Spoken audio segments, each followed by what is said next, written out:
Халық саны алған вақытта мен өзімді татар деп жазар едім.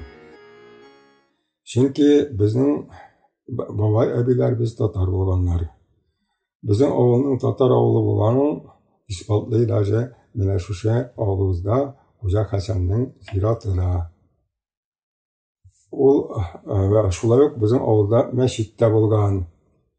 Мәчетне алып китәләр, чукындырганнан соң сүтеп Айдар авылына. Хуҗа Хәсән безнең авылны оештыручы Хуҗа Хәсәннең оныгы малае аның күгешле маллары Айдар, Ислам икүләй.